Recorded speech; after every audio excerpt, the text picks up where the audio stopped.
Buenas tardes a todas las personas presentes en estas primeras jornadas de Derecho Ambiental y Animal. Y bueno, esperemos que sean las primeras de muchas y que se repitan.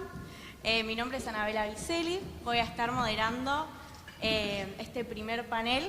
Es una gran alegría y honor estar presentando a este panel con este lujo de expertos, profesionales, docentes, investigadores, activistas, en fin.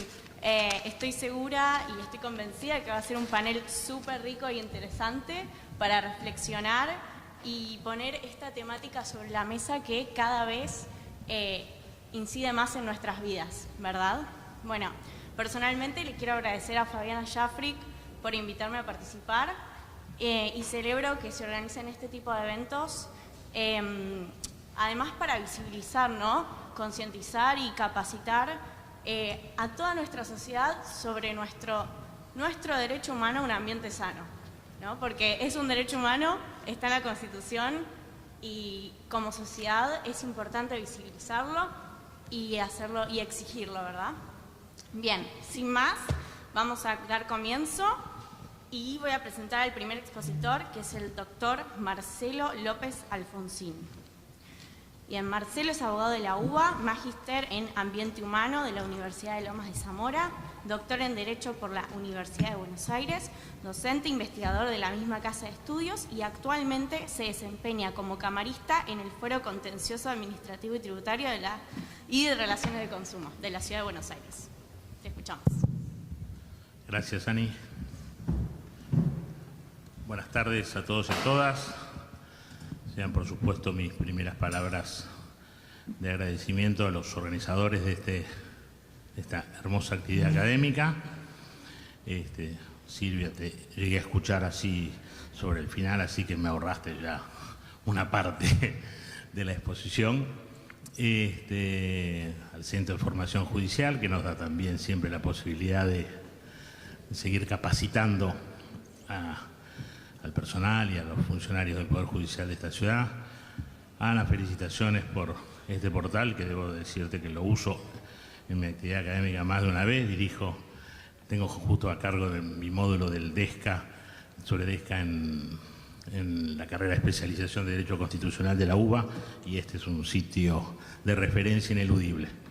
Y Fabiana, aprovecho porque no sé si vamos a tener otra oportunidad, es el último mes de tu mandato como 4 años de consejera, así que aprovecho para felicitarte por la excelente tarea que hiciste como representante de todos los jueces y juezas en nuestro Consejo de la Magistratura en estos 4 años.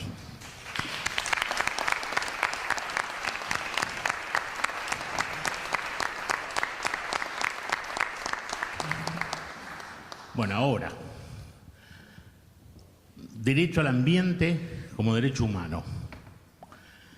Algo que, como muy bien decía la doctora Nona, imposible de pensar hace 50 años, 40 años, 30 años y reforma constitucional, pero ya no como derecho fundamental. La idea de empezar a pensar al ambiente como derecho humano es novedosa y es la que le agrega una mirada más a toda una evolución histórica que aportó en parte el constitucionalismo, pero que se reflejó fundamentalmente a partir del derecho internacional y el derecho internacional de los derechos humanos en la segunda mitad del siglo pasado. Ya hoy no hablamos de derechos civiles y políticos solamente, la famosa primera generación de la Revolución Francesa, de la Constitución norteamericana, ya no hablamos solamente de los derechos económicos, sociales y culturales, a pesar de que siempre tenemos que volver a reabrir el debate sobre su exigibilidad y todas las miradas que pretenden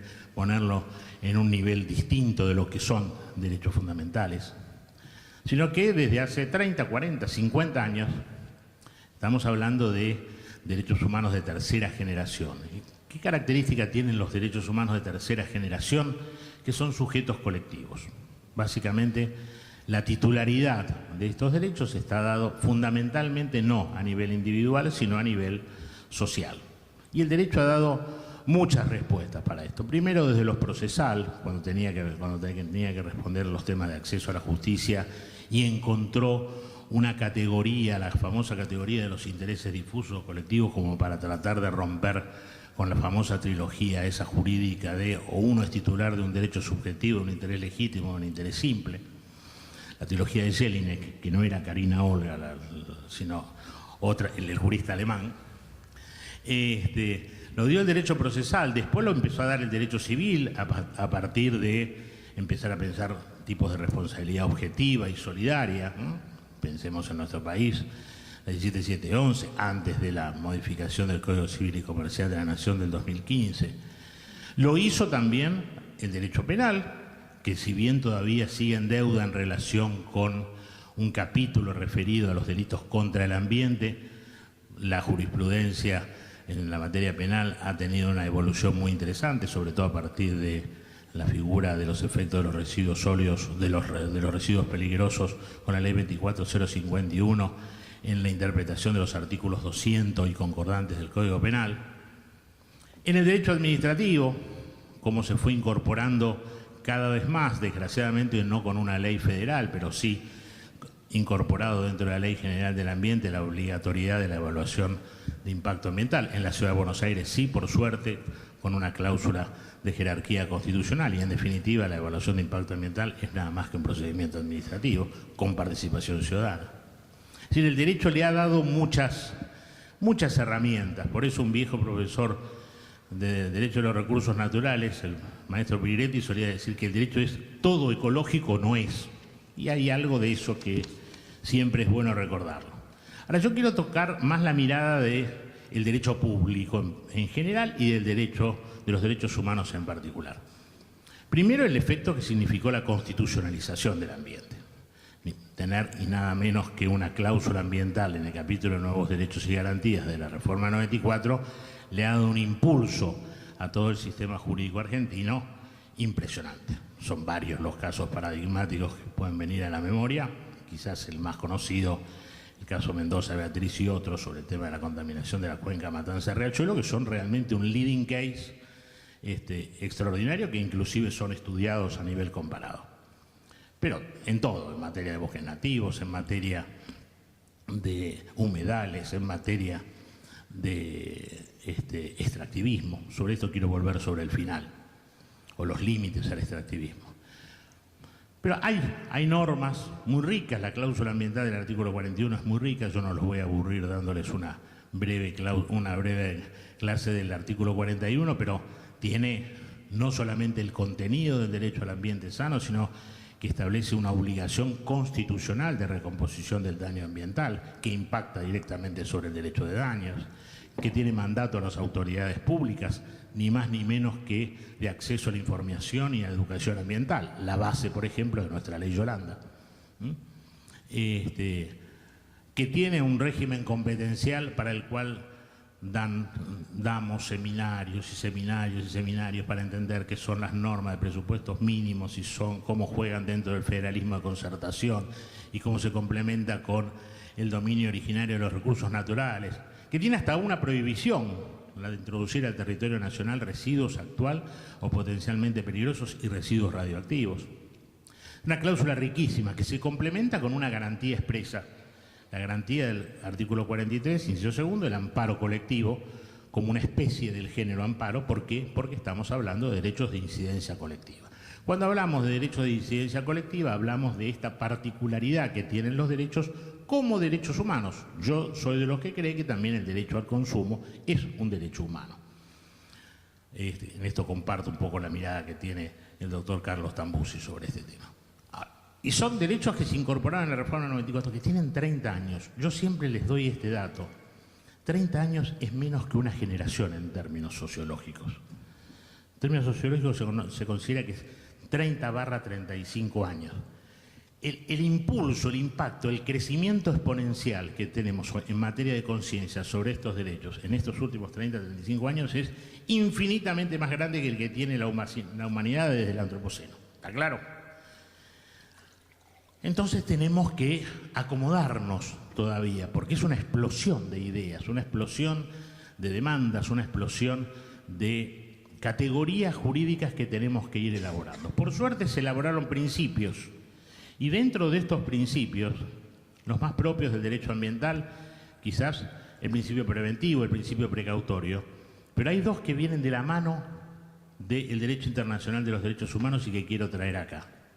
El principio de no regresividad. El principio de no regresividad es clave. Si consideramos al derecho al ambiente sano un derecho humano, el principio de no regresividad que viene del derecho internacional de los derechos humanos es plenamente aplicable. Así que sepamos que lo que conseguimos ya nos lo pueden sacar, para decirlo en términos claros, o que va a haber que luchar, pero ya con un principio en la mano, que no es lo mismo que no tener ni siquiera un principio de donde agarrarse, sobre todo para los que interpretamos las normas. Y cada vez más el derecho es un derecho de principios y de reglas. Eso es muy importante. Pero hay otro principio, que es el principio pro natura, que a mí me interesa señalar acá. El principio pro natura, que ya es propio del derecho ambiental, lo ha tomado la Corte Interamericana de Derechos Humanos en la opinión consultiva número 23 y lo incorpora dentro del contenido que tiene el derecho al ambiente sano dentro del sistema interamericano de derechos humanos.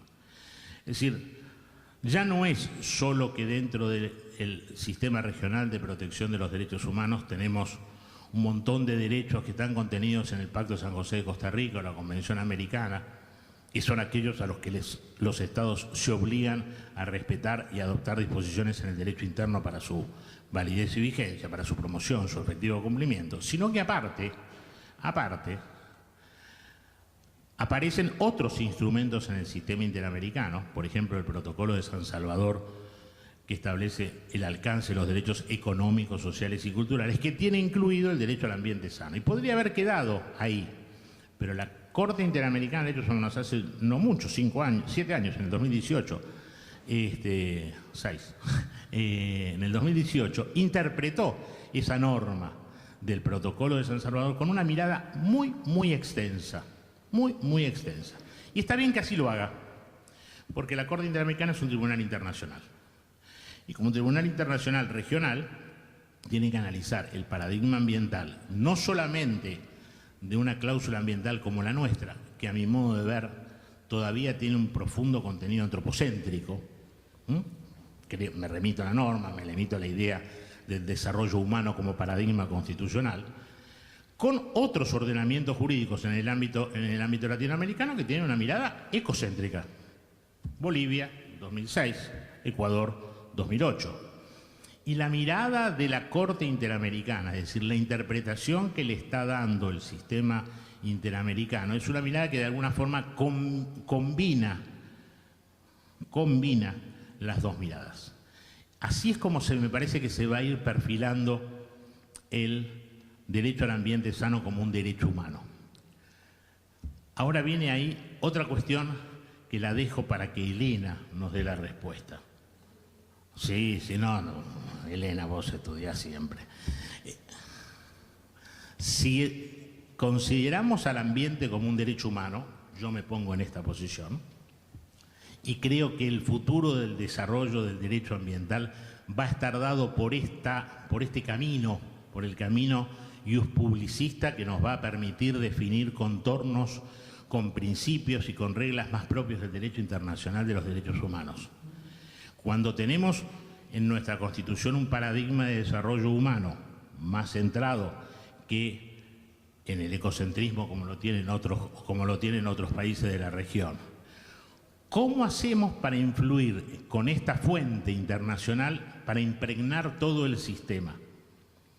¿Cómo hacemos para que esta fuente, esta por lo menos es mi mirada, las opiniones consultivas, las sentencias de la Comisión de la Corte Interamericana tienen al menos, por lo menos según la Corte, un principio de interpretación muy sistemático, muy concreto, casos Grimaldi, Giroldi, Bramajo, etcétera? ¿Cómo hacemos para que esta mirada del derecho internacional de los derechos humanos coexista en el derecho ambiental? Es decir, ¿cómo hacemos para que el derecho ambiental sea cada vez más un derecho humano? Y ahí vamos a tener otro problema. Y le decía, ¿por qué el desafío a Elena? Porque Pacto de San José de Costa Rica, ahí voy a la norma. 2.2. Alcance de los derechos humanos contenidos en el pacto. A los efectos del pacto, persona es todo ser humano. ¡Epa! ¿Tenemos una tensión? Sí. El derecho está lleno de tensiones, ¿eh? No se asusten. No es que, no podemos superar esto. Digo, este es un desafío muy interesante para que quienes venimos del derecho, de los derechos humanos y abrevamos también en el derecho ambiental, pensemos esta jugada de forma tal de consolidar lo que queremos consolidar, sin violar por eso una interpretación que sea contraria a la ley. Creo que hemos dado mucho en materia de derechos humanos. La Argentina tiene que estar totalmente orgullosa de lo hecho en el mundo en materia de derechos humanos. Y tenemos que dar pie en estos momentos para repensar las cosas con mucha inteligencia, en momentos en los cuales hay voluntad de regresión, hay voluntad de llevarse puesto el principio de no regresividad, hay voluntad de extractivismo puro y duro, para decirlo con todas las letras. Entonces, seamos muy inteligentes en adoptar las herramientas de la forma más inteligente para poder tener respuestas como la que hizo en su momento Elena, para poder encontrar esa maravillosa respuesta dentro del derecho a un problema que parecía absolutamente insolayable. Muchísimas gracias.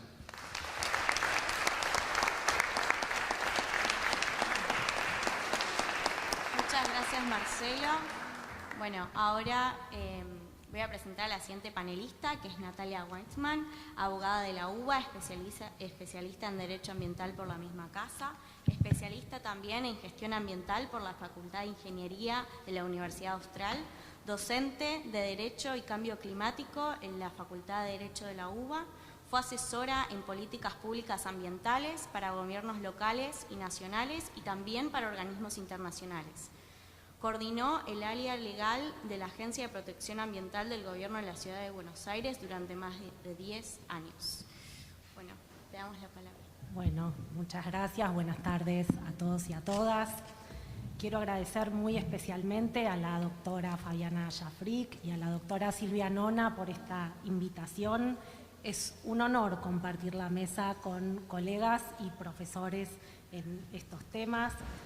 Para quienes nos desempeñamos en funciones vinculadas con distintos roles en el derecho ambiental, conocemos la calidad institucional de este espacio legislativo, donde ocurren procesos participativos, inclusivos, democratizantes, que hacen de este lugar la casa de todos y todas quienes nos interesamos en políticas públicas para esta ciudad.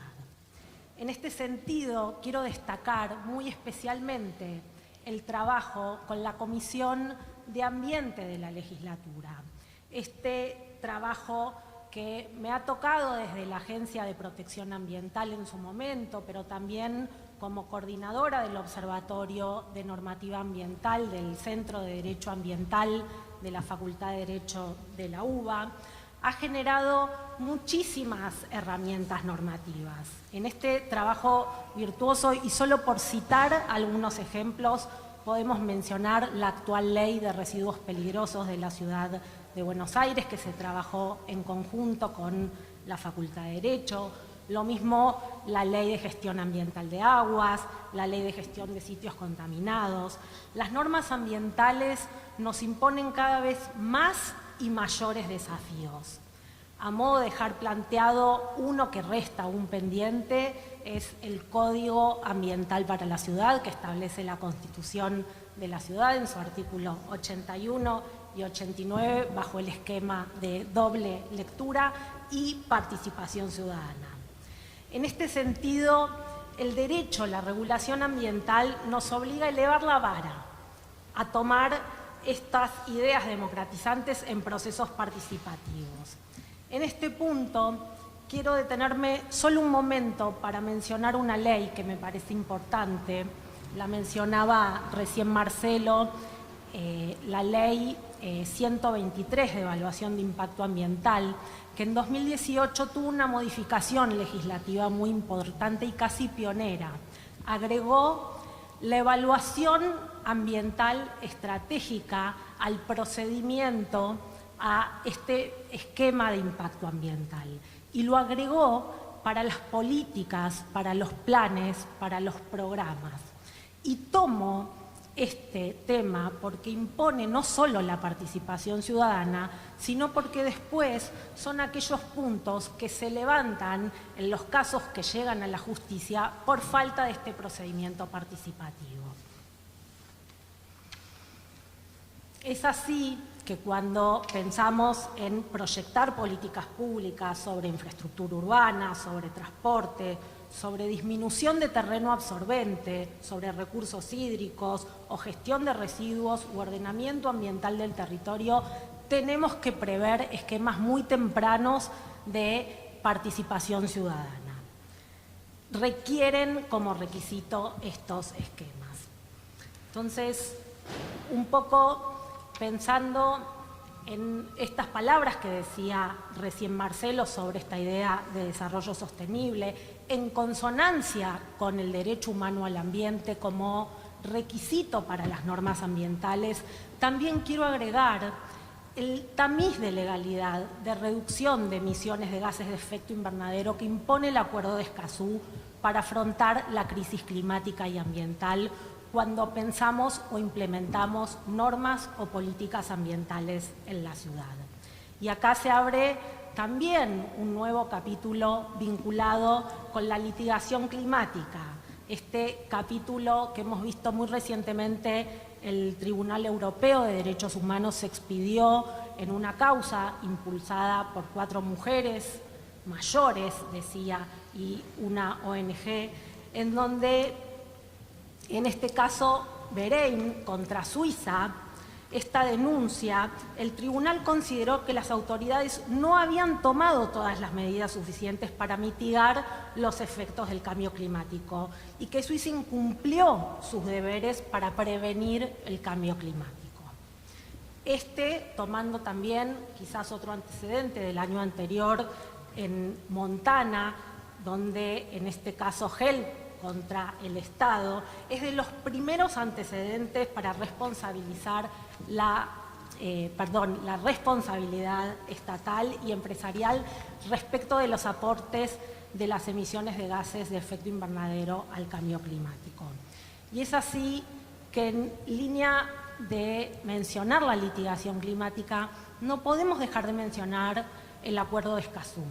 Este acuerdo que amplía derechos de acceso, que habla sobre el acceso a la información pública, a la participación ciudadana en los procesos de toma de decisión, pero sobre todo el tema del acceso a la justicia en asuntos ambientales para América Latina y el Caribe, con un capítulo especial para los defensores y defensoras del ambiente. Recientemente se llevó a cabo la COP3 de Escazú en Chile, donde se incluyeron procedimientos para proteger a quienes protegen el ambiente y el tema de la transversalidad de género como uno de los puntos vinculados con la cuestión ambiental. En esta línea de Escazú quiero resaltar una resolución importantísima del Consejo de la Magistratura que se comentó al inicio en la apertura de las jornadas, donde se creó esta Secretaría especializada en materia ambiental y de derecho animal en el ámbito de la presidencia de la Cámara de Casación de Apelaciones en lo penal y penal juvenil y contravencional y de faltas. Esto es un hito muy importante. Si bien tiene 4 competencias, hay 2 que son sustantivas. Una tiene que ver y está vinculada con el acceso a la justicia y la otra vinculada con la tramitación de las apelaciones de las causas que tramiten cuestiones ambientales, además de las asistencias administrativas. Creo que es importante recordar acá el capítulo ambiental de la Ley General del Ambiente, que en su artículo 28 en adelante nos habla, tal como mencionaba Marcelo, la legitimación amplia para obtener la recomposición del daño ambiental, la acción de amparo para la cesación de la actividad dañosa, la responsabilidad solidaria frente a la sociedad por el daño ambiental. Y algo fundamental, le impone al juez proteger el interés general, proteger el ambiente.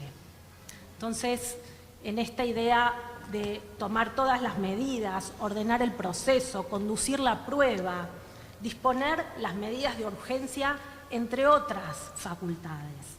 Ya para ir cerrando y hablando de estos temas, me voy a tomar la licencia de parafrasear al doctor Marcelo López Alfonsín en un curso para graduados que dábamos en la facultad. Estábamos hablando del rol del juez, de la justicia ambiental, y planteó el escenario donde llega la causa al despacho del juez. Y él decía en esa clase, ¿qué se suele preguntar cuando esta causa golpea la puerta del juez? ¿Cuál es la típica pregunta?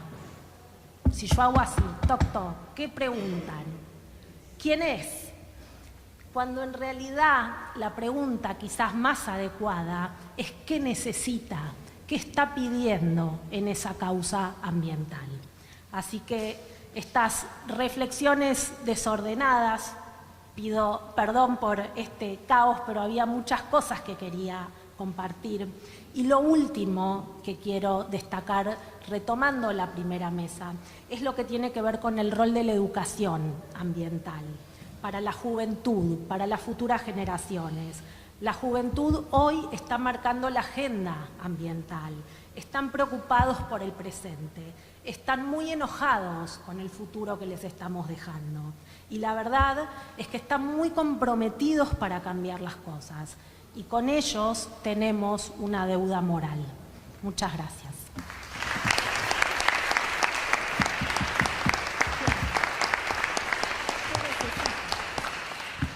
Muchas gracias, Natalia. Bueno, ojalá que este triple acceso de Escazú, toda la normativa local, nacional, nos dé pie para poder seguir progresando y no regresando, ¿no?, en estos derechos tan importantes y que tan necesarios son, ¿no?, para poder continuar nuestra vida acá en la Tierra. Bien. El siguiente expositor es Ramiro dos Santos Freire, es defensor oficial titular de la Unidad Especializada en Procesos de Urbanización e Integración Social del Ministerio Público de la Defensa. Ramiro, te escuchamos. Hola, buenos días a todos. Muchas gracias por su atención. Quiero agradecer especialmente al Consejo de la Magistratura por la invitación, en particular a la doctora Jafric, que me invitó. Es un honor compartir con estos maestros del derecho ambiental y también en un lugar tan significativo como es la legislatura de la ciudad, la casa de la democracia acá en la ciudad de Buenos Aires, así que bueno, muy agradecido. Yo voy a hablar desde la perspectiva de un defensor público, desde la perspectiva de la defensa pública, y como bien se dice, el derecho ambiental dentro de los derechos humanos, ¿no? Y para nosotros, desde esa perspectiva, trabajamos en el acceso a la justicia para todos en igualdad de condiciones. Como bien se explicó aquí, el Acuerdo de Escazú en el artículo 8 desarrolla exhaustivamente y detalladamente el acceso a la justicia ante las instancias judiciales, ante las instancias administrativas, a su vez conjugado con el derecho a la plena participación, a la participación genuina, el derecho a la información. Y nosotros como defensores eso especialmente, con especial atención a los sectores en condición de vulnerabilidad, ¿no? Yo puedo unir y conjugar el Acuerdo de Escazú con las reglas de Brasilia de acceso a la justicia de personas en condición de vulnerabilidad y me parece que hay ahí toda una agenda para desarrollar, ya que el acceso a la justicia en los hechos enfrenta muchas barreras de toda clase, barreras económicas, culturales, simbólicas, etc. Siempre que uno viene a hablar acá, dice, bueno, vamos a releer la Constitución de la ciudad, la riqueza que tiene la Constitución de la ciudad, ¿no? Que todos deberíamos leer más seguido. Y es una Constitución que todavía tiene muchísima agenda para desarrollar, ¿no?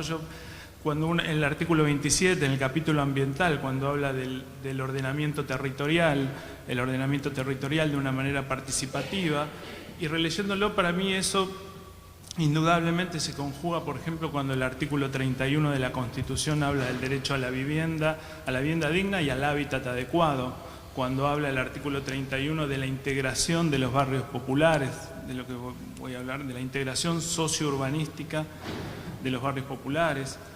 Entonces me parece ahí que tenemos toda una riqueza para desarrollar, ¿no?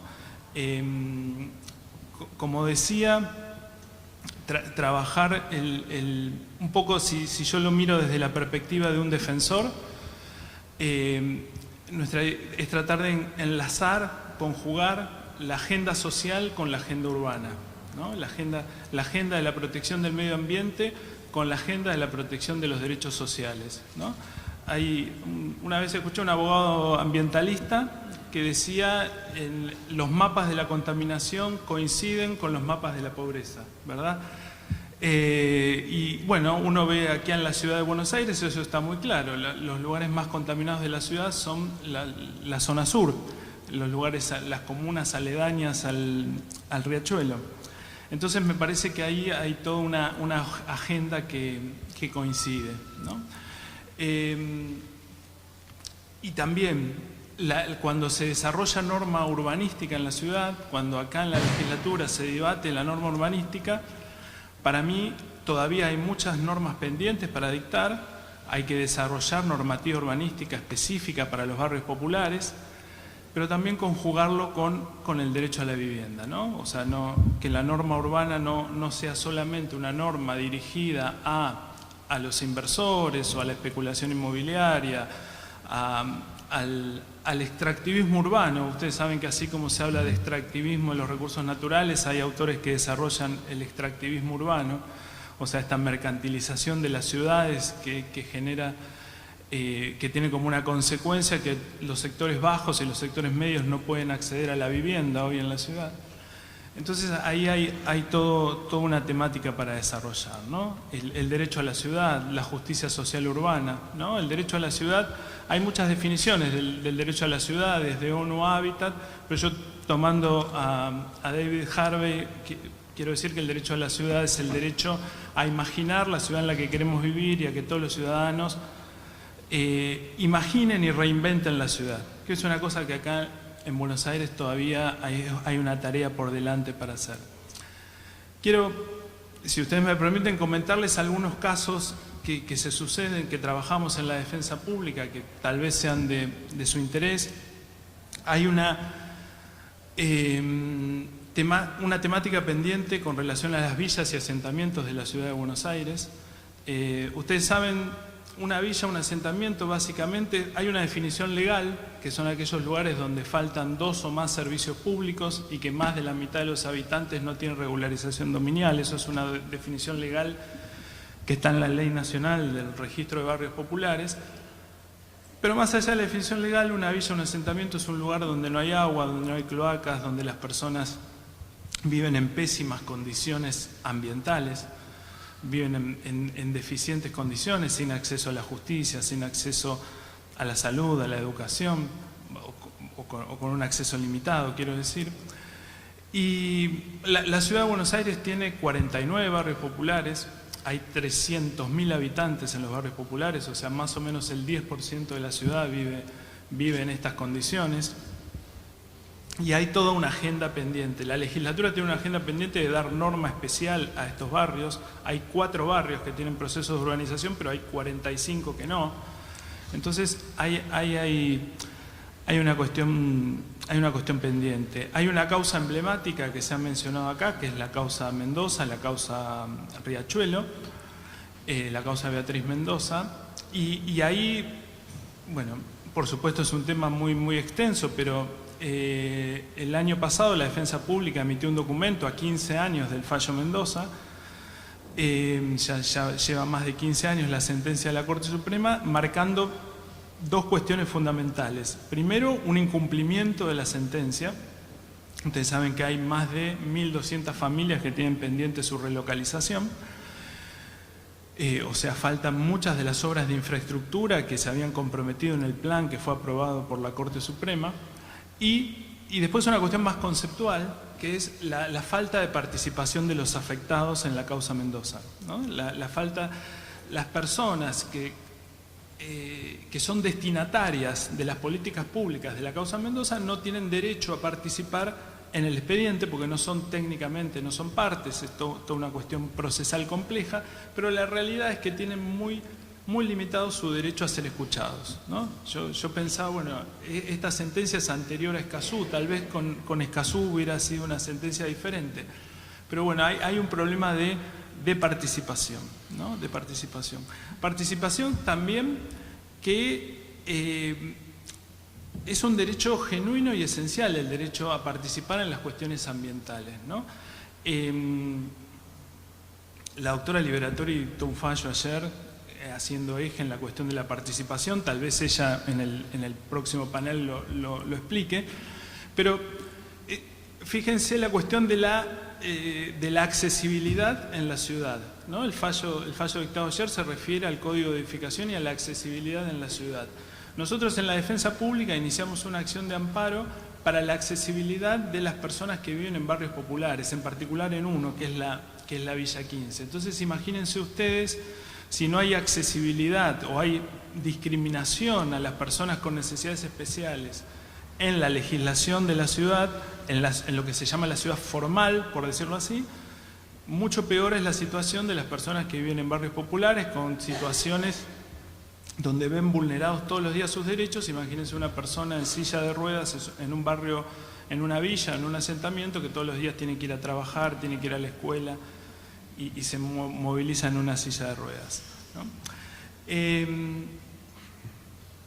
La cuestión ambiental y la cuestión de la contaminación está presente hace muchos años en los barrios populares de la ciudad de Buenos Aires. Yo recuerdo un caso que tal vez conozcan, que fue el caso del elefante blanco en la zona sur de la ciudad, en Mataderos. Yo participé en ese caso, que era, ¿se acuerdan? Es un caso que a mí siempre me pareció muy significativo, porque era un caso que ustedes pueden ver, eran 200 familias, más de 150, 200 familias que vivían en un basural, literalmente, ¿no? Literalmente vivían en un basural, ¿no? Sin agua, sin cloacas, con enfermedades en la piel, con chicos con desnutrición, todo por las condiciones ambientales, ¿no? Las pésimas condiciones ambientales que había ahí.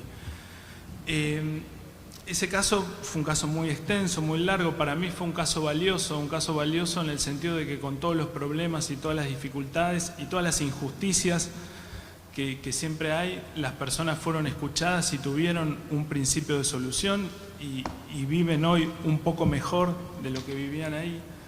Pero ahí también hay que decir que después de varios años todavía la ciudad, el gobierno de la ciudad tiene una obligación pendiente con la Villa 15, con la ciudad oculta, que es la villa que rodea. Ahora donde antes estaba el elefante blanco, ahora está el Ministerio de Desarrollo Humano y Hábitat.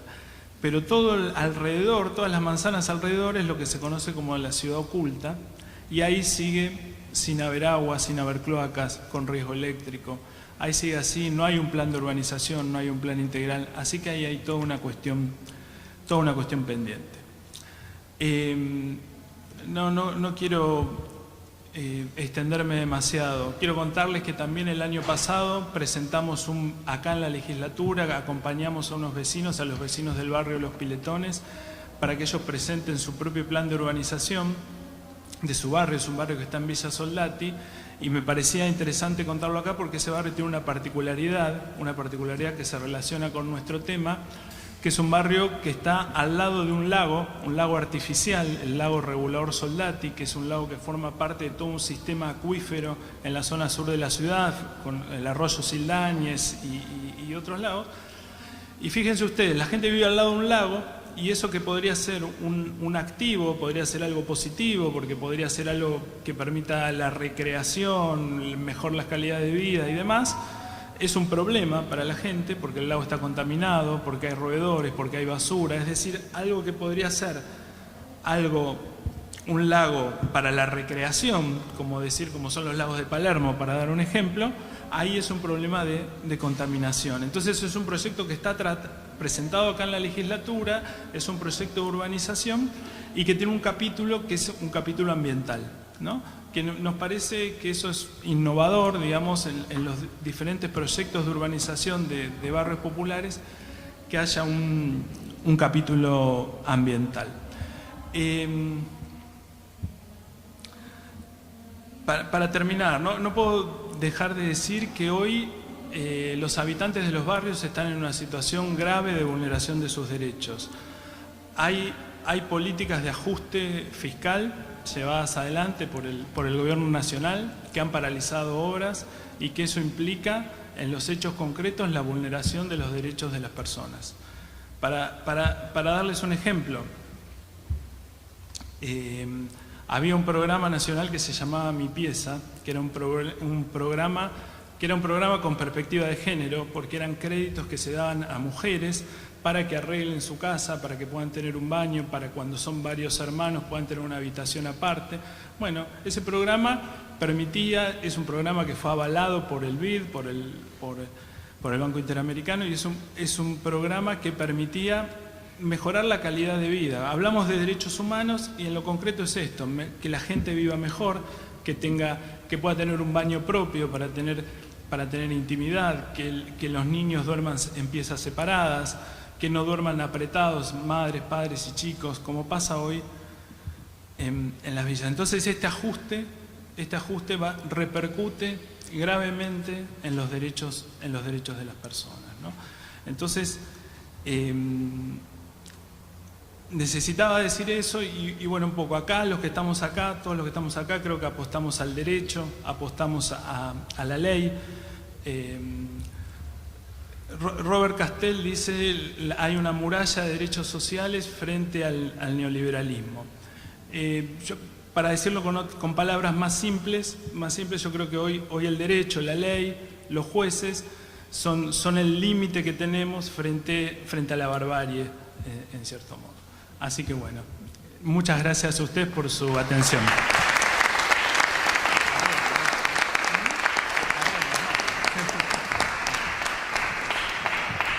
Muchas gracias, Ramiro. Qué importante lo que decís, ¿no? A mí me parece central porque no es casualidad que en los barrios en situación de vulnerabilidad, incluso interseccional, estructural, son los que más pagan las consecuencias no solo del daño ambiental, sino del cambio climático. Así que bueno, me parece que ahí está en el Estado digo en sus tres poderes, ¿no? Ejecutivo, legislativo y judicial, para que protejamos esos derechos. Así que muchas gracias. No, gracias a vos. Y seguimos con el próximo expositor, Carlos Rolero Santurián, que es fiscal penal de la Cava, a cargo de la Unidad Fiscal Especializada en Materia Ambiental y Maltrato Animal, UFEMA, y a su vez es abogado con orientación en Derecho Penal de la UBA. Carlos, te escuchamos. Bueno, muchas gracias. Bueno, siempre en los paneles hay en disruptivo. Yo soy fiscal y hago derecho penal, así que acá estoy, pero bueno. Estoy a cargo de la UFEMA, que es la Unidad Fiscal Especializada en Medio Ambiente de la Ciudad Autónoma de Buenos Aires.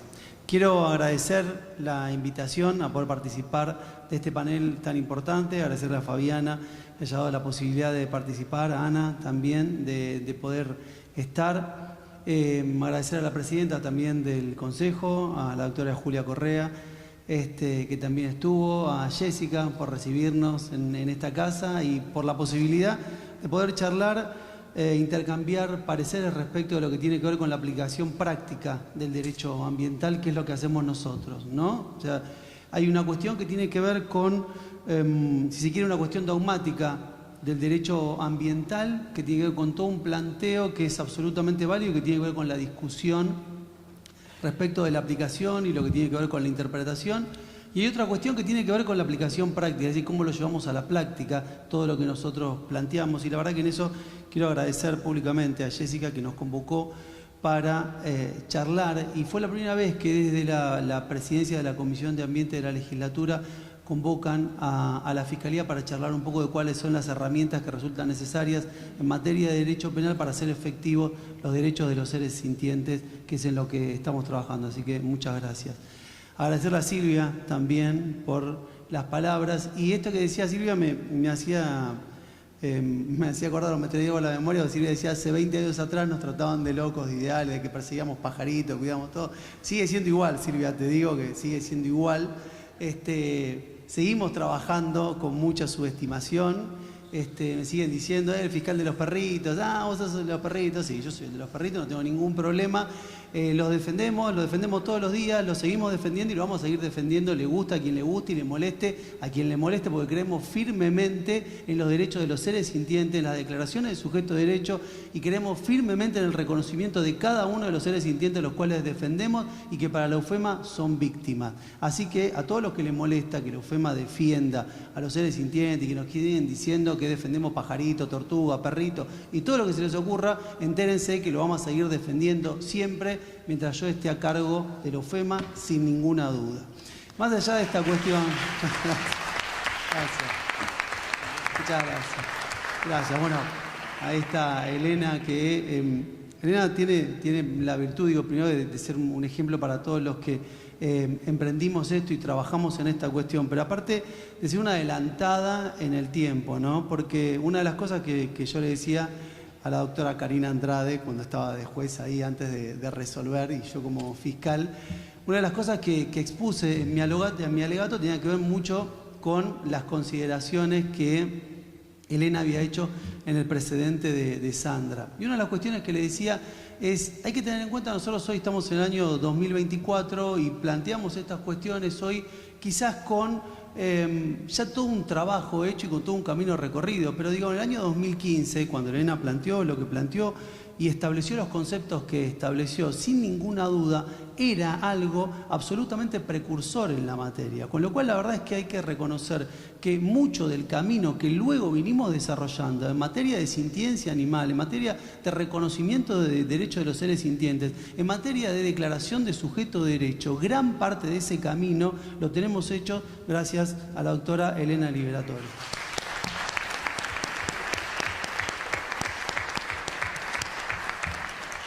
Bueno, les quiero contar, porque me parecía, ¿cuál era digamos, lo más útil de una exposición de estas características? Me parece que es transmitirle un poco cómo nosotros llevamos a la práctica desde la UFEMA todo lo que tiene que ver con los conceptos que hacen al derecho ambiental en una ciudad como la Ciudad Autónoma de Buenos Aires. 203 kilómetros cuadrados, 3.200.000 habitantes que viven de forma permanente en la ciudad, y una ciudad que es atravesada por 6 millones de personas que transitan a diario por la ciudad de Buenos Aires. Entonces la cuestión es cómo esto se estudia, se investiga, se trabaja en lo que tiene que ver con la aplicación práctica del derecho ambiental, es decir, la cuestión material, visceral, la trinchera, como muchos lo conocen. Y eso es lo que hacemos nosotros todos los días, laburar en la trinchera, con resoluciones que a veces no son favorables y las celebramos. Ojalá tuviéramos más Karina Andrade y tuviéramos más Elena,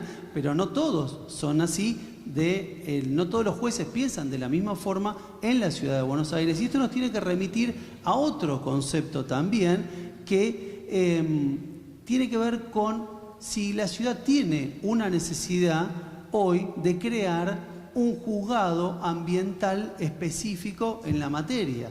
Hoy la ciudad tiene una disparidad de criterios que a nosotros, que somos los que llevamos la acción y planteamos las cuestiones, nos llevan a intervenir con un sinnúmero de jueces que, si bien intervienen en todos los casos, no todos tienen el mismo criterio, ¿no? Y entonces lo que para uno puede ser una declaración de sujeto de derecho, para otro puede ser una restitución.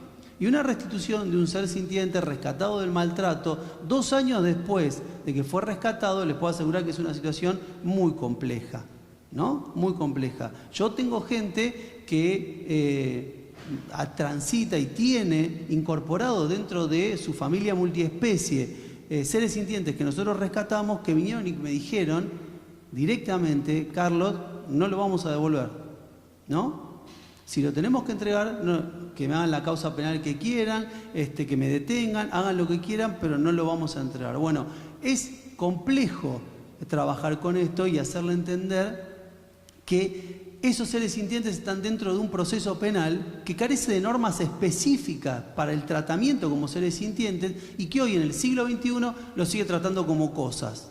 Es complejo, por eso es necesario el trabajo legislativo para que se empiecen a incorporar estos conceptos en una normativa tan importante como es la normativa penal, para que se pueda entender que los seres sintientes no son cosas y tienen que ser sacados del proceso, entregados en forma definitiva con anterioridad a la resolución de un proceso penal a través de una medida cautelar que quede firme y que determine efectivamente la situación en el proceso. Pero bueno, no me quiero extender en estas cuestiones que son más para el otro panel que para este. Pero bueno, nosotros trabajamos, la UFEMA fue creada en el año 1996 y en el año 2020 recibe una redefinición de lo que eran los objetivos de la UFEMA, planteando lo que es un criterio estratégico en la investigación del ilícito ambiental. Ahí es donde me designan a mí a cargo de la UFEMA.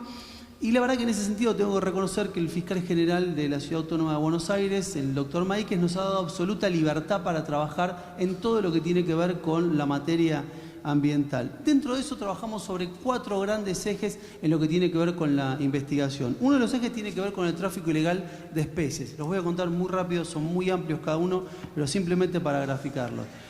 El tráfico ilegal de especies de la ciudad, en la ciudad y a nivel no solo nacional, sino a nivel internacional, es la 4ª actividad lucrativa ilegal de mayor volumen. Detrás del tráfico de armas, la trata de personas y el narcotráfico.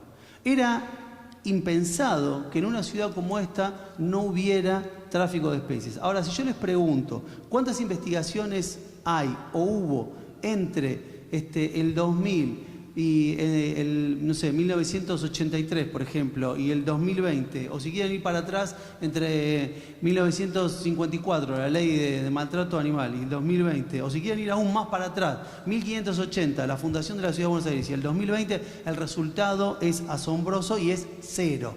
No había investigaciones en materia de tráfico ilegal de especies en la Ciudad de Buenos Aires. Esto nos podía llegar a la conclusión de decir que, claro, en la Ciudad de Buenos Aires no había tráfico de especies, ¿no? Un absurdo insólito que no podía creer nadie.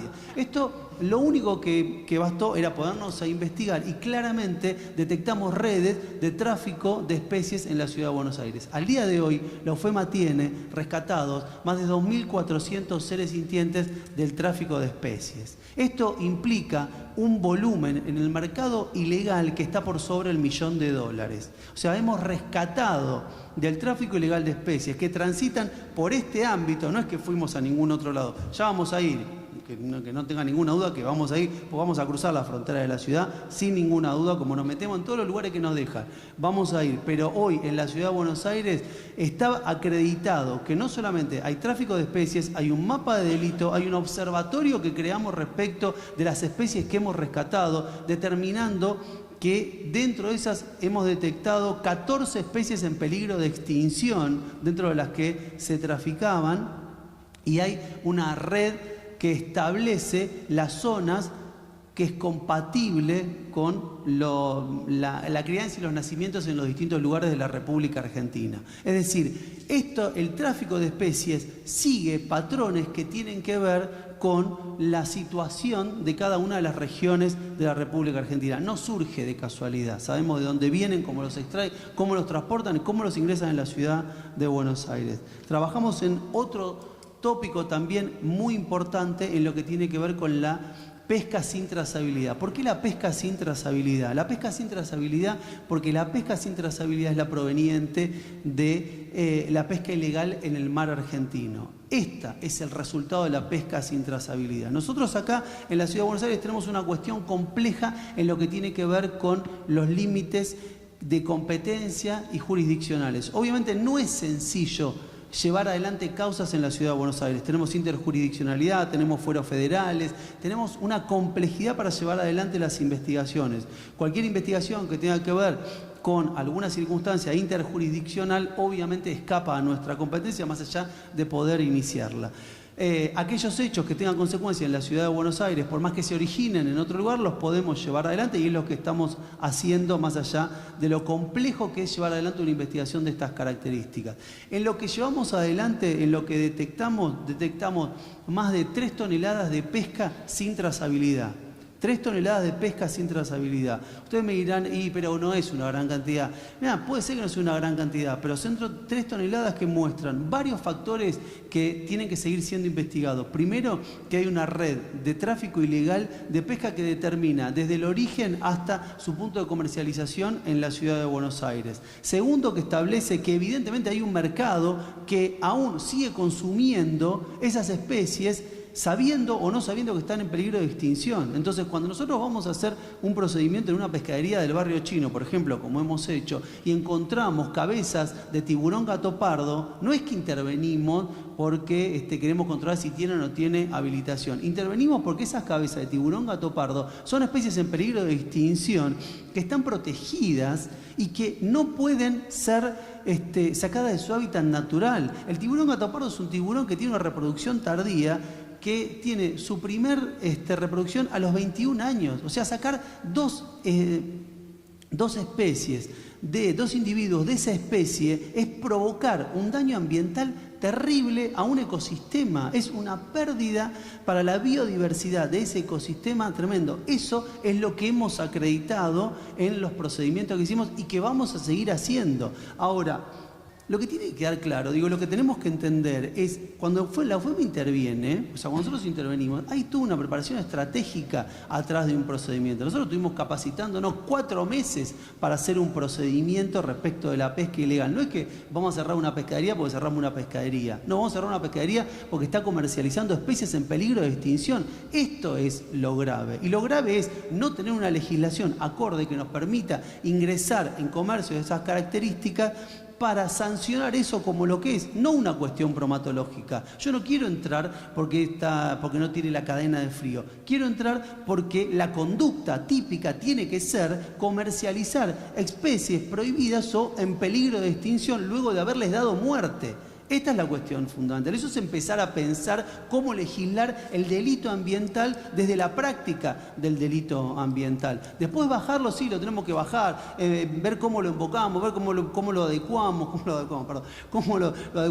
lo tratamos, cómo lo llevamos. Lo hacemos, es un montón de cosas, pero hay que empezar a pensar cómo legislar en materia ambiental para que sea útil al momento de aplicar la materia ambiental. Trabajamos lo que tiene que ver con criaderos. Los criaderos lo trabajamos porque es una cuestión fundamental en lo que tiene que ver con la sintiencia animal y por una cuestión fundamental que tiene que ver con el maltrato. Lo acreditamos, lo llevamos, lo probamos en la resolución que emitió la doctora y en otras resoluciones, pero sin ninguna duda la de la doctora Karina Andrade es la más contundente. Los criaderos generan maltrato. No solo están prohibidos en la Ciudad de Buenos Aires, sino que los criaderos generan maltrato. Tenemos que tratar de provocar un cambio cultural que lo empezamos hace 4 años y lo vamos a seguir haciendo. Comprar fomenta maltrato. Lo digo en todos los lugares en los que puedo, lo digo. No compren ningún tipo de ser sintiente. Estamos trabajando con otra iniciativa en esta casa también para que la legislatura,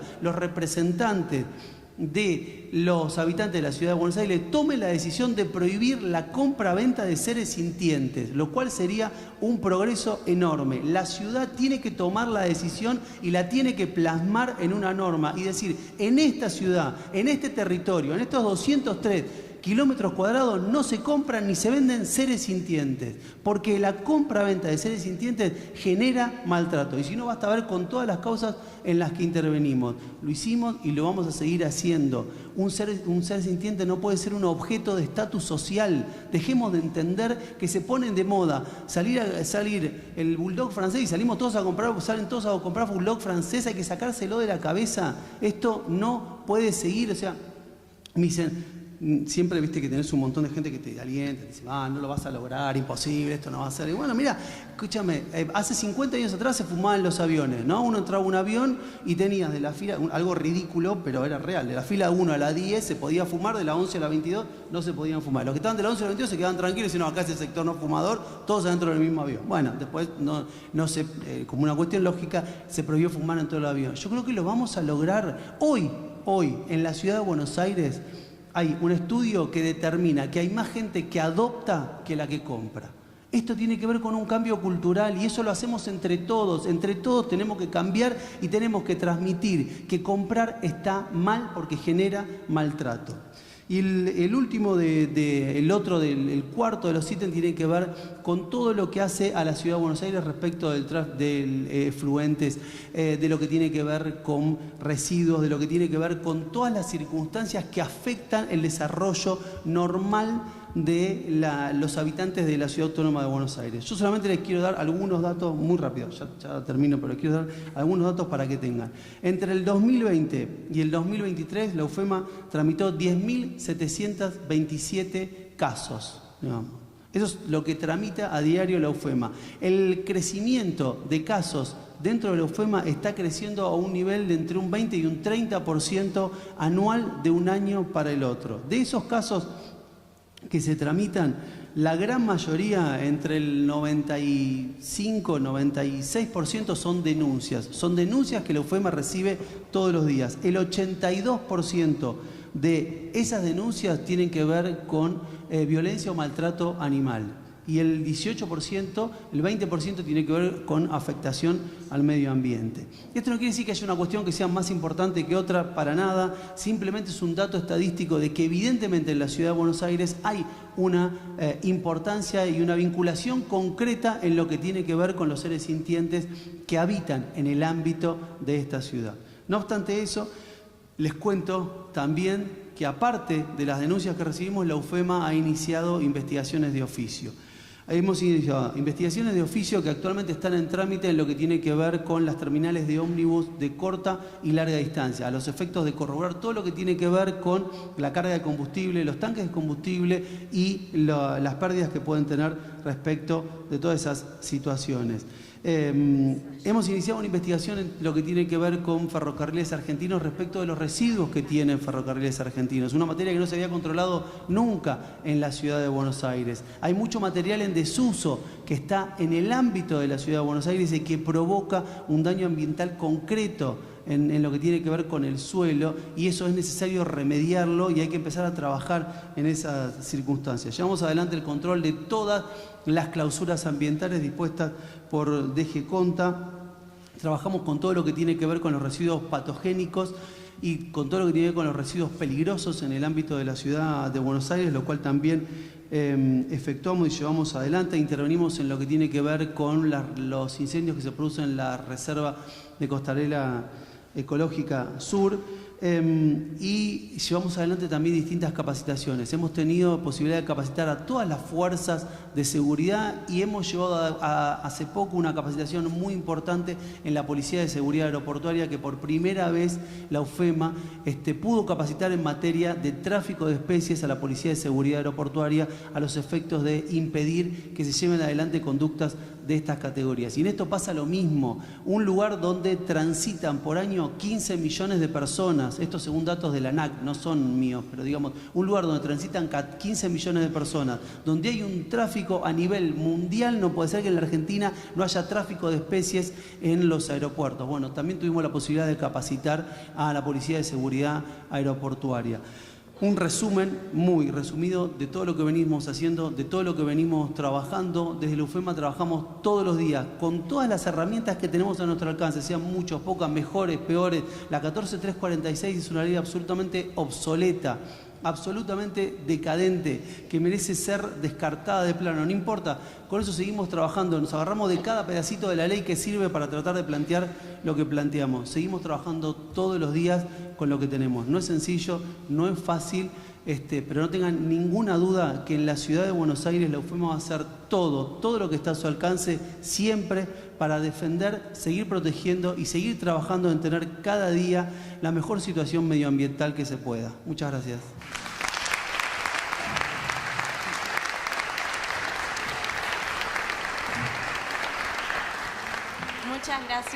muchas gracias Carlos. Claramente dejas asentado la importancia de una unidad especializada y la importancia de visibilizar, capacitar, investigar, ¿no? Y por qué no sembrar la semillita de un fuero ambiental, ¿no? En algún momento. Bien, ahora vamos a pasar a la siguiente expositora, que es Natalia Macei, es abogada, diplomada en políticas públicas y cambio climático, generadora de contenido en Ecointensa, conferencista y capacitadora, autora del libro de Una vida sustentable. Así que bueno, te escuchamos. Hola, buenas tardes. Bueno, muchas gracias por la invitación, gracias Ana por haber pensado en mí. Y vengo acá a competir con Carlos por el lugar del panelista más disruptivo, porque justo soy influencer, entonces ahí creo que es bastante rara mi presencia acá, pero les cuento que soy ex miembro de la familia del Poder Judicial de la Ciudad Autónoma de Buenos Aires. Trabajé varios años en una defensoría con deceso administrativa y tributaria, era en ese momento, creo que después se agregó la siguiente partecita. Y ya desde cuarto año de la carrera de Derecho venía pensando en dónde quería poner mi energía. Hubo un día que dije, no sé si me divierte tanto la idea de defender a una persona contra la otra en la resolución de conflictos contractuales, la plata. Dije, esto no tiene nada que ver conmigo. O sea, todo lo que venía viendo en la carrera de repente no me cerraba que fuera con mis intereses. Y esto era en el año 2012 más o menos. Dije, quiero encontrar un sujeto de derecho que se merezca que yo ponga mi energía ahí, que se merezca que lo defienda. Y lo que se me vino a la mente fue la naturaleza. No estaba basado tal vez en ningún criterio jurídico lo que me estaba pasando, pero lo sentí con mucha claridad y desde entonces empecé a pensar en dedicarme al derecho ambiental. Me encontré con algunos obstáculos que fueron que en general cuando hablaba con personas que habían estudiado Derecho Ambiental o se habían especializado, en realidad trabajaban defendiendo a las empresas para que cumplieran el mínimo posible de normativa y pudieran seguir haciendo más o menos las macanas que estaban acostumbradas a hacer. Y eso me alejó un poco desde el lado del derecho de seguir viendo por dónde podía meterme. Terminé entrando acá en el fuero, empecé a meterme por otro lado y me olvidé un poco de ese deseo que tenía en algún momento.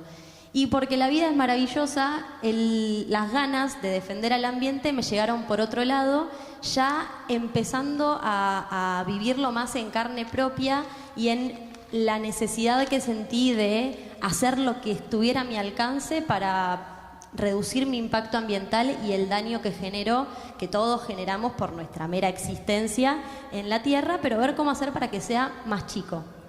Y ahí empecé a analizar todo lo que pasa en la vida cotidiana y me di cuenta que todas las decisiones que tomamos tienen un impacto ambiental, desde la cantidad de agua que corre en la canilla mientras nos lavamos los dientes, hasta el medio de transporte que elegimos tomar para ir a trabajar, hasta a dónde vamos a comprar nuestra comida, si llevamos o no llevamos una bolsa para evitar las bolsas de plástico, si llevamos o no llevamos una botella reutilizable para evitar las botellas reutilizables. Y así empecé a desmenuzar toda la vida, todo el día cotidiano y me di cuenta de cuántas cosas se podían hacer.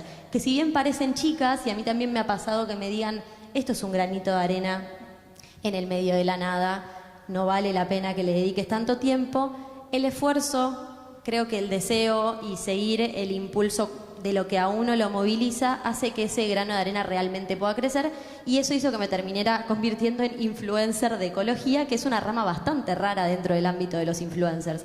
Porque uno cuando piensa en un influencer piensa en alguien que le muestra cosas que tiene que comprar, un estilo de vida lujoso. Y las influencers de ecología hacemos lo contrario, desincentivamos el consumo.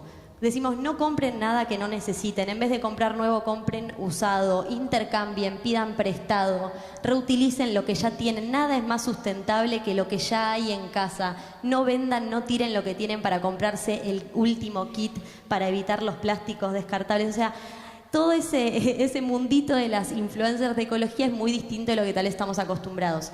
Y lo que me empezó a pasar fue que yo sigo siendo abogada, pero empezaba a dedicarme a algo muy distinto que hoy en día es a lo que más me dedico, que es a la comunicación ambiental y a la educación ambiental. Y me di cuenta que podía, desde ese lugar, unir estos dos mundos que habito y empezar a hablar de derecho en Instagram.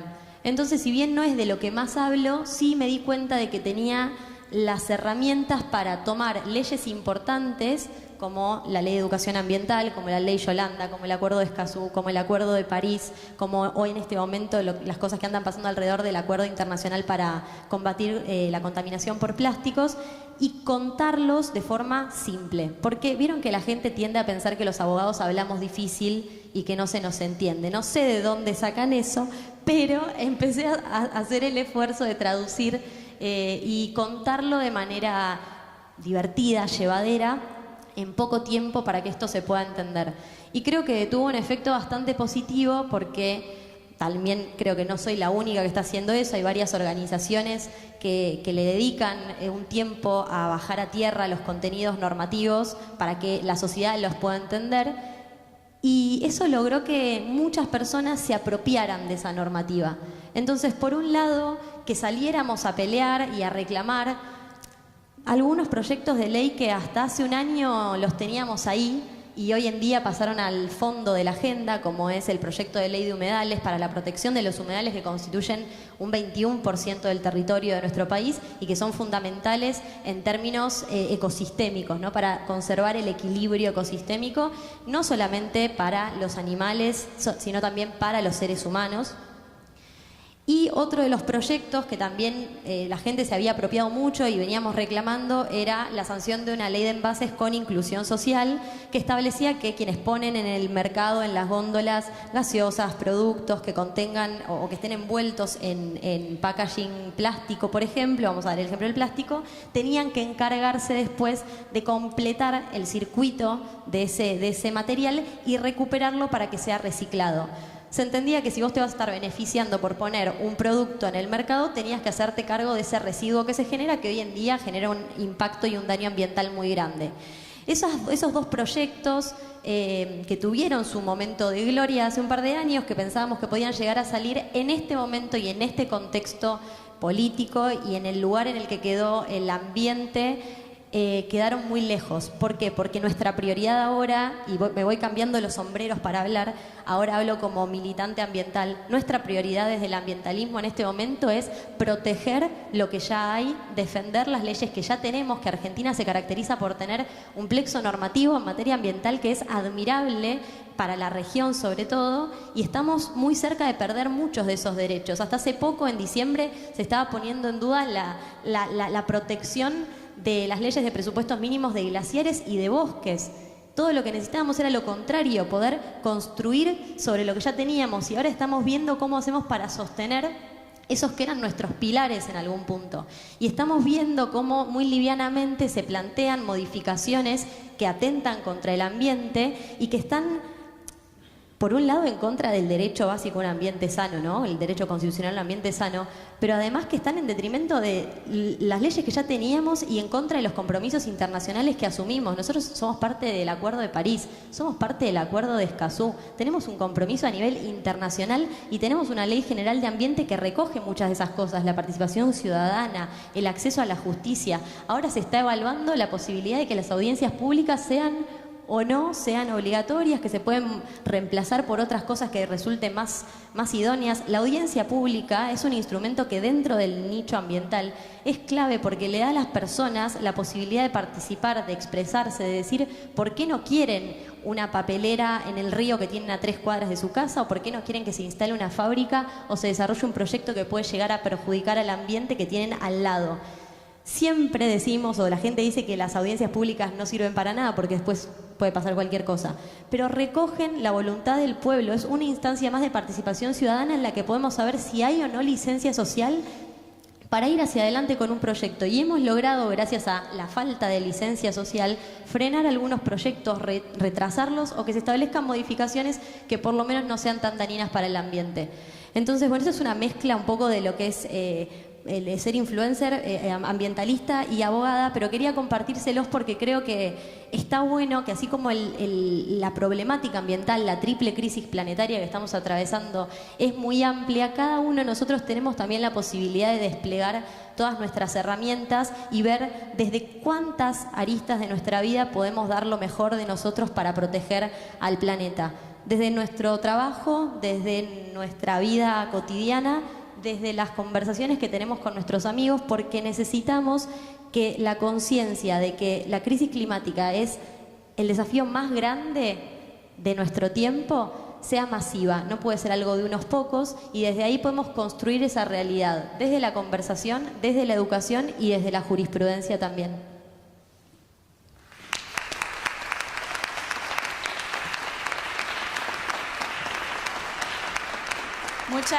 Muchas gracias, Natalia. Te agradezco realmente por acercarnos tu experiencia de vida, básicamente. Y me parece importante esto que decís del granito de arena, porque tu granito de arena, mi granito de arena, el granito de arena de todos hacen un castillo, ¿no? Realmente hacen la diferencia, ¿no? Y eso, la importancia de crearnos protagonistas, obviamente, ¿no? Creo que eso es importante, ¿no? Como reavivar un poco la chispa, que no es todo el ejecutivo, nosotros también podemos.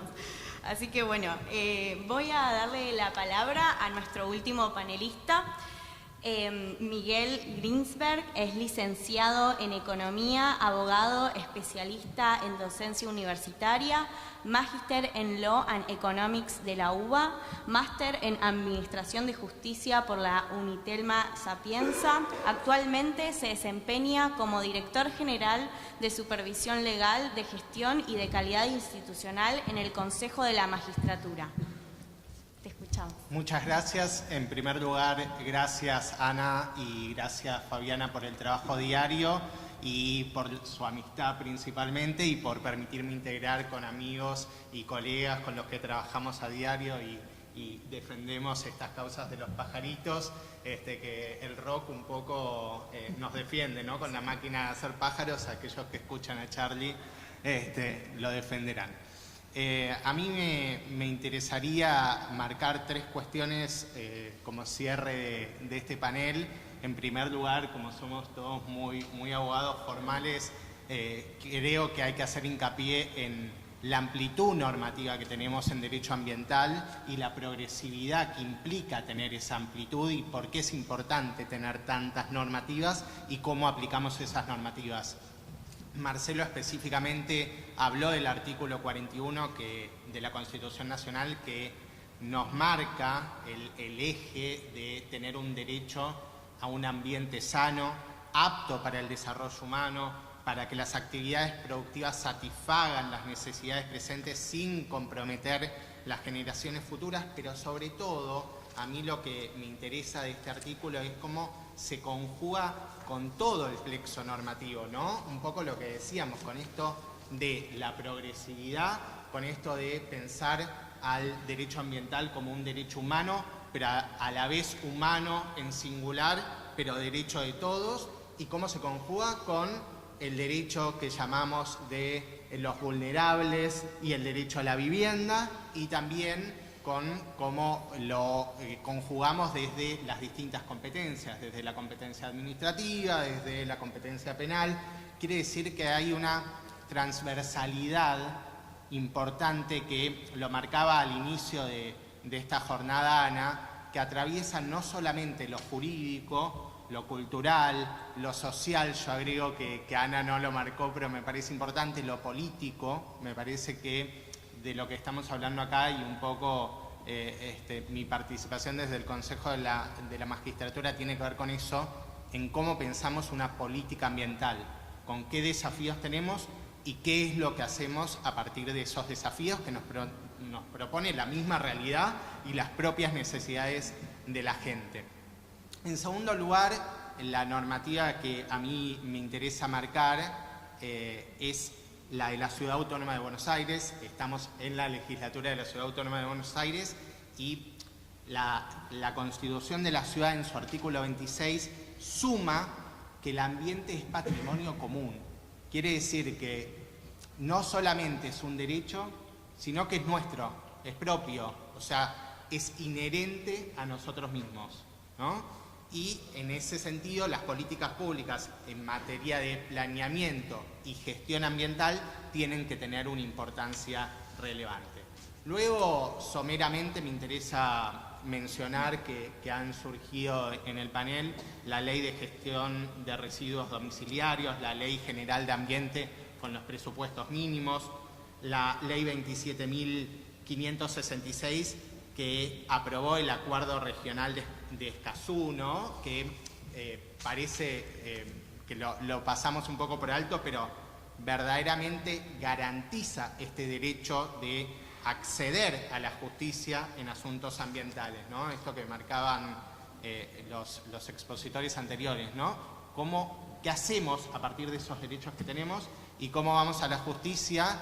Y también algo que surgió un poco de este debate, cómo tenemos que hacer para que la justicia no dependa de una amada Elena, que la amamos, maravillosa, pero que no dependa de una Elena, que todos los jueces tengan esta perspectiva y, como marcaban un poco, que podría ser tener un fuero ambiental especializado en la materia.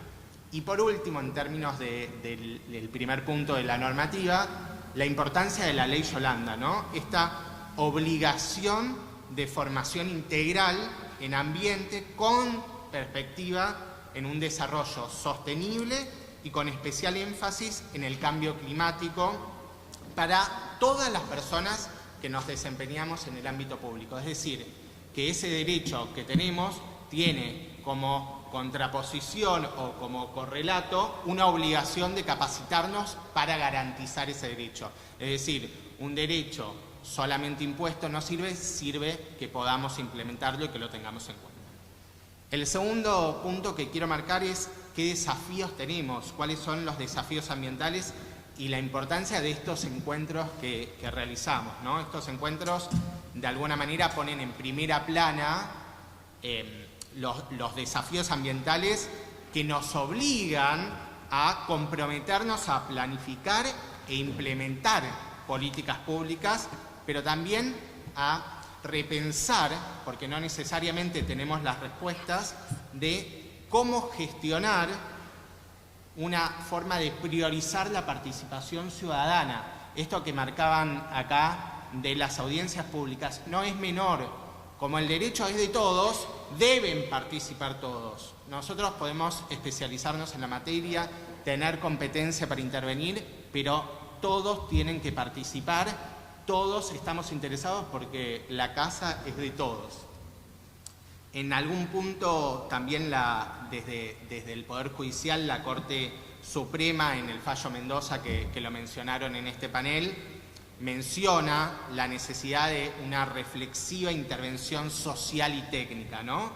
Es decir, que esta degradación ambiental que ya tenemos y que en la causa particularmente se debe al riachuelo, que han pasado muchos años desde el fallo Mendoza 1, fallo Mendoza 2, y debo decir que no soy demasiado positivo en pensar que haya posibilidades de reparar el riachuelo, pero bueno, nos da una invitación a qué hacer para que no suceda un nuevo riachuelo en todas las perspectivas que amplifican esa situación que hoy tenemos. Es decir, que la tutela ambiental, de alguna manera, y esta idea de proteger a las generaciones futuras implica preservar, pero también prevenir, ¿no? Estos dos principios que siempre están ahí en juego en materia ambiental, el derecho a precautorio, ¿no?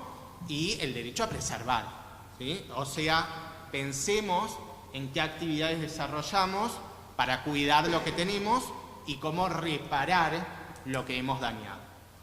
Y en ese sentido, de vuelta, la formación ambiental creo que constituye una herramienta imprescindible para la construcción de ese desarrollo sostenible que tenemos. Y el último punto que quiero mencionar es qué hemos hecho desde el Consejo de la Magistratura y qué tenemos pensado desde el Consejo de la Magistratura. Nosotros en el 2020 adherimos al programa de sello Gestión Integral de Residuos de Oficina para aumentar los estándares de eficiencias de recurso y hacer un uso adecuado de todos los edificios en materia ambiental, social y económico. Adherimos a la ley Yolanda. No solamente sabemos que tenemos una ley nacional y que la ciudad adhirió a esa ley nacional con una ley de la Ciudad Autónoma de Buenos Aires, por eso estamos acá, pero la fuerza de adherir desde el Poder Judicial tiene que ver con implementar las acciones y poner en práctica la sostenibilidad ambiental desde el propio Poder Judicial. Por otro lado, también estamos trabajando en una política ambiental que contemple pautas generales y acciones concretas, y ahí me parece interesante esto de pensar en la amplitud que merece el debate de la política ambiental y la necesidad de tomar acciones concretas, visuales. Es decir, tenemos algunos convenios marcos en donde colaboramos y cooperamos con distintos organismos, pero también tenemos convenios específicos, por ejemplo, en torno a la recolección de residuos, la basura que tiramos a diario en las oficinas. ¿Se separa? ¿Hay separación? Y eso que es muy simple, de colocar dos tachos, un tacho negro y un tacho verde, y capacitar a las personas para que sepan separarlo, luego se complica cuando lo implementamos en la práctica, porque cuando recolectamos esa basura se junta. Quiere decir que no solamente tenemos que diseñar políticas pensando en cómo deberían ser las cosas, sino materializarlas. También pensamos en términos de transporte, que surgió acá, colocamos bicicleteros en todos los edificios. También parece algo menor y se ha discutido mucho cuando en términos políticos se implementaron las bicisendas, más allá del debate de estuvieron bien colocadas o no. La pregunta que siempre surgía es: ¿estamos preparados los argentinos para dejar de usar tantos autos? Evidentemente, por más que tenemos las bicisendas, usamos muchos autos, pero por lo menos hay una imagen de que tenemos otra forma de transportarnos menos dañina para el ambiente.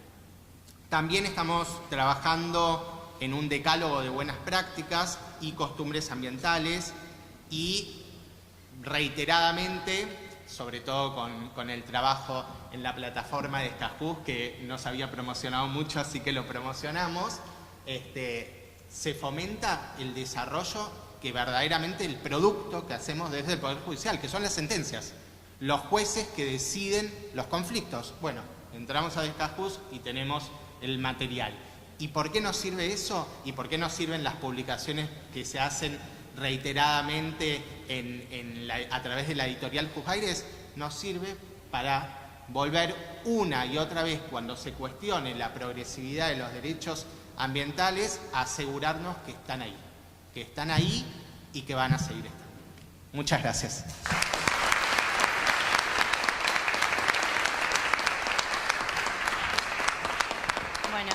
Muchas gracias, Miguel, muchas gracias a todos. La verdad que yo les advertí, iba a estar bueno el panel, realmente creo que se dio una conversación riquísima y bueno, en el que todos estamos de acuerdo que bueno, la importancia de defender y de garantizar un derecho humano a un ambiente sano, como decía Miguel, también desde lo social, lo económico y lo político también.